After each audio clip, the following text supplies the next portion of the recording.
Bonsoir à tous, bienvenue à ce flash d'information. Le président de la République, Alassane Ouattara, et Dr Denis Mukwege, président du jury du prix Félix Houphouët-Boigny de l'UNESCO pour la recherche de la paix, appellent à consolider la paix en Afrique et dans le monde. Les deux personnalités ont échangé aujourd'hui même au lendemain de la cérémonie solennelle de remise du prix à Angela Merkel à Yamoussoukro. Le chef de l'État ivoirien a salué les actions humanitaires de Denis Mukwege, prix Nobel de la paix 2018. Jérôme Kofi Abolin. De son séjour sur le sol ivoirien en vue de sa participation à la cérémonie de remise du prix Félix Houphouët-Boigny pour la recherche de la paix, le 8 février dernier à Yamoussoukro, le docteur Denis Mukwege saisit l'occasion pour se rendre ce jeudi au palais présidentiel. Les échanges entre lui et le président de la République, Alassane Ouattara, ont essentiellement porté sur la paix et l'expérience du chef de l'État ivoirien en la matière. J'ai le plaisir d'accueillir mon frère, le docteur Mukwege. Il est non seulement prix Nobel, mais également président du jury du prix Félix Houphouët-Boigny UNESCO pour la recherche de la paix. C'est une personnalité déterminée, une personnalité de courage, de sacrifice. Et je voudrais lui dire toute mon admiration et dire que le peuple ivoirien le remercie d'avoir pris le temps de venir pour la cérémonie du prix à Mme Angela Merkel. Merci d'avoir fait le déplacement et nous vous sommes très reconnaissants. Merci, Excellence, Monsieur le Président, pour l'accueil que vous nous aviez réservé. Nous sommes très fiers de tout le travail que vous faites sur le plan économique et ça devrait inspirer les autres pays, et spécialement mon pays qui aujourd'hui est un pays martyr. Ça fait 25 ans que nous sommes en conflit. La prise en charge holistique ne suffit plus. Ce qu'il nous faut, c'est la paix. Et pour construire cette paix en République démocratique du Congo, nous avons besoin de la solidarité africaine, nous avons besoin de votre sagesse, nous avons besoin de votre appui pour que ces pays puissent recouvrer la paix. Le docteur Denis Mukwege est de nationalité congolaise, RDC. Président du jury du prix Félix Houphouët-Boigny UNESCO 2022 pour la recherche de la paix.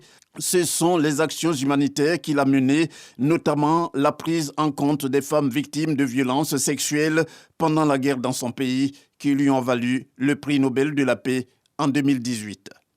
Voilà, je rappelle donc que hier s'est tenue la cérémonie de remise du prix Félix Houphouët-Boigny pour la recherche de la paix. Un vibrant hommage a été rendu à la lauréate, l'ancienne chancelière allemande Angela Merkel. Et ce qui aura aussi marqué lors de cette cérémonie, c'est l'image d'une Côte d'Ivoire rassemblée et réconciliée. Alassane Ouattara, le président de la République, et les anciens présidents Laurent Gbagbo et Henri Konan Bédié, ces trois grands leaders politiques sont venus commémorer avec des invités venus également du monde entier la mémoire de ce vaillant défenseur de la paix. Il s'agit du président du président Félix Houphouët-Boigny. Marchant donc dans les pas de Félix Houphouët-Boigny, le chef de l'État, Alassane Ouattara, fait ainsi de la réconciliation tous les Ivoiriens une priorité depuis plus d'une décennie. On en parlera ce soir dans le dossier politique et c'est dans le 20h. C'est reparti pour le Saracis, la 6e édition du Salon international de l'agriculture et des ressources animales d'Abidjan. Sarah a été donc lancée et ce sera du 29 septembre au 8 octobre prochain sur le nouveau parc d'exposition flambant neuf construit sur la route de l'aéroport de Port-Boué.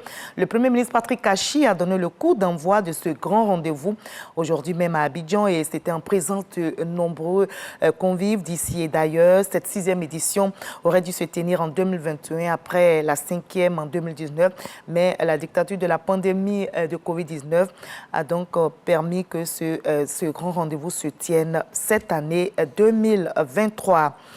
À l'étranger, le Mouvement national pour la libération de l'Azawad, le mouvement arabe de l'Azawad et le Haut Conseil pour l'unité de l'Azawad, c'est au Mali, justement, ces trois mouvements armés qui composent la coordination des mouvements de l'Azawad ont fusionné hier à Kidal, ville malienne située dans le nord-ouest et qui contrôle militairement depuis 2013. La cérémonie a eu lieu dans le stade de la ville de Kidal. Politiquement et militairement, ces trois groupes armés composent désormais une seule entité. Et pour Mohamed Ramadan, membre du directoire de la coordination des mouvements de l'Azawad, la SEMA, nouvelle version, envisage déjà avec d'autres groupes armés impliqués dans le processus de paix de lancer une vaste opération de sécurisation des populations au Mali. On va terminer en Turquie et en Syrie, malheureusement, où le bilan s'est alourdi. L'espoir de sauver des rescapés du violent séisme de lundi diminue d'heure en heure. Les chances de survie s'amenuisent 3 jours après le drame qui a déjà fait plus de 19 morts. Et notez que les secouristes s'activent toujours pour trouver des survivants dans les décombres. On se retrouve à 20h pour la grande édition, mais juste après ce Flash Info, je vous invite à suivre l'info régionale pour voir toutes les nouvelles de notre très belle région ici en Côte d'Ivoire. À tout à l'heure.